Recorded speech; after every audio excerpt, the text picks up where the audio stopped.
Hello అండి, ఎలా ఉన్నారు అందరూ? ఈరోజు ఆఫ్టర్నూన్ 2 తర్వాత ఇలా బయటకు వచ్చాము. అండ్ ఇక్కడ చూసారా, మా మహి ఫుట్బాల్ ఆడుతున్నాడు. బాస్కెట్బాల్తో ఫుట్బాల్ ఆడుతున్నాడు. అండ్ ఇంకా అదిగోండి, ఇంకా అలానే క్యాచ్ అని చెప్పి అలా ఆడుకుంటూ ఉంటాడు, వీళ్ళిద్దరూ ఆడుకుంటూ ఉంటారు. తర్వాత సైకిల్ దగ్గరికి వచ్చి సైకిల్ ఏదో కొంత రిపేర్ చేశాడు.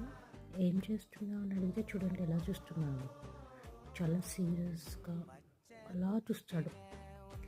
ఇలానే కాసేపు ఆడుకుని తర్వాత కొంచెం జూలా చేసి పార్క్లో కొంత తిరిగి పార్సల్స్ ఏమైనా వస్తే అవి కూడా తీసుకొని ఇంకా ఇంటికి వెళ్ళిపోయాము మేము. అండ్ ఇంకా లిసాకి కూడా హాలిడేస్ ఇచ్చేస్తున్నారు. ఇంకా డైలీ పార్క్లోనే ఉంటారు వీళ్ళిద్దరు, నేను కూడా వీళ్ళతో పాటు. లీసా అక్కడ ఏదో చేస్తుంది అని అది చూసేసరికి ఇక్కడ వీడు కూర్చొని చక్కగా ఆకులు తింటూ కూర్చుని